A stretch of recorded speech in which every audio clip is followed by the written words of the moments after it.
দর্শক, অনলাইনে যেন প্রতারণার ফাঁদ বসিয়ে যেন ডিজিটাল চুরির শীর্ষে এই গরু ব্যবসায়ী 25 কেজি দুধ দেয় গাভী সহ 2,35,000 টাকা বিক্রি করেন অনলাইনের মাধ্যমে। পরবর্তীতে দেখা যায় গরুর ব্যবসায়ীর কথার কাজে কোনো মিল নেই।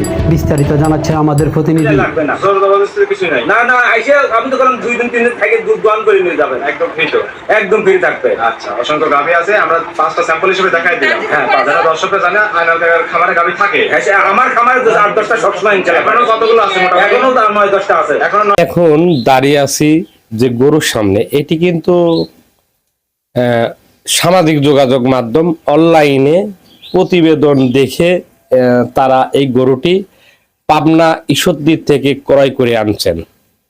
তো এই গরুটি আসলে তারা প্রতিবেদনে দেখছিল, ভিডিওতে দেখছিল 25 কেজি দুধ হবে এবং এই যে বাছুর সহ তারা গরুটির দাম নেছে 2,35,000 টাকা। আমরা একটু কথা বলবো আসলে তারা এই গরু আনার পরে তারা এখন কতটুকু দুধ পাচ্ছে এবং গরু ফেরত নিতে চেয়েছিল, এই বিষয়ে কথা হয়েছে। এই বিষয়ে ফোন দেওয়ার পরে উনি ফোন নাম্বার ব্লক করে দিয়েছে। আর ইজাজুল ভাই উনি খালি আশ্বাস দেয় এই আজকে না কালকে ঈদের পরে, এখন ঈদ শেষ হয়ে গেছে, কসে ভালো গরু পাচ্ছি না। এরকম তো মাসের পর মাস চলে যাবে, উনারা আর আমার। তাহলে আপনারা এখন কি বলতে চাচ্ছেন? আপনারা কি এই গরু কিনে ঠকছেন? ঠকছি মানে একদম। উনারা আমরা নিঃশ্বাস হয়ে গেছে। একজোড়া চরপাড়া আমার এলাকা থেকে কিনে নিয়ে আসে 2 লক্ষ টাকা দিয়ে গরু, 20 লিটার দুধ হয়। একদম প্রত্যেক দিন একইভাবে 20 লিটার দুধ হচ্ছে, কিন্তু আমরা তার থেকেও বেশি দামে কিনে নিয়ে আসি। তাও আমার তারা গরু কিনছিল অন্য জায়গা থেকে না এখান থেকে? না, উনারা ডেয়ারি ফার্মের থেকে। ও, তারা আরেকটা জায়গা থেকে কিনেছিল। আচ্ছা, ওটা আমরা যাচ্ছি না।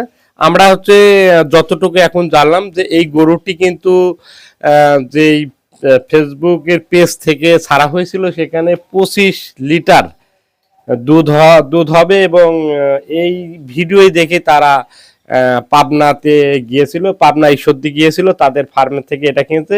কিন্তু আনার পরে মাত্র 5 কেজি করে 5 লিটার করে দুধ হচ্ছে, তাই তো? কেজি না লিটার, যাই হোক। এখন তাদের সঙ্গে কথা হয়েছে, তারা বিভিন্ন রকম ধানাই বানাই কথা বলছে, তারা গরু ফেরত নেবেন, কিন্তু গরু ফেরত নিচ্ছেন না। এমনকি অভিযোগ, আমরা তার সঙ্গে কথা বললাম, তার নাম্বারও ব্ল্যাক লিস্টে দিয়েছেন। তো আমি এই ভিডিওর মাধ্যমে একটি মেসেজই দেব যে অনলাইনে এই যে গরুর যে আইনাল, যে এজাজল, পাবনা যারা গরু ব্যবসা করতেছে, এরা এই যে অসহায় একটি পরিবার, এই পরিবারকে পথে নামাই দিয়েছে। তারা এই টাকাটা কিন্তু লোন করে এই গরুটি ক্রয় করছিল। তো এনার মতো অসহায় মানুষকে তারা প্রতারণা করেছে। আমার মনে হয় তাদের এই গরুর ফার্ম থেকে যাচাই বাছাই ছাড়া আর গরু নেওয়া ঠিক না, কারণ এই গরুটা তারা বিশ্বাস করে মুখের কথাই নিয়ে আইছিল। আমরা চাচ্ছি যে উনি সারা বাংলাদেশে যাতে এই ভিডিওটা দেখে, যাতে শেয়ার করে দেয়, যে ওরা যেভাবে কথাবার্তা বলে যে কোনো মানুষ ওদের বিশ্বাস করবে। তাতে আমরা এই যে গরিব মানুষ ঠকেছি, হয়তো অনেক গরিব মানুষ আরো ঠকবে, মানে অসহায় যাবে, পারবে না, বাইসে থাকতে পারবে না। এটা করতে একটা গরু খাওয়াতে কিন্তু 500-600 টাকা লাগে। 5 কেজি দুধ দিতে কিন্তু তার গরুর পেট ভরে না, নিজের সংসারও চলে না। তাতে ওরা একের পর এক ভিডিও করে একের পর এক অনলাইনে ছাড়তে থাকে, ছাড়ে মানসিক নিয়ে এসে এই যে হয়রানিটা করে।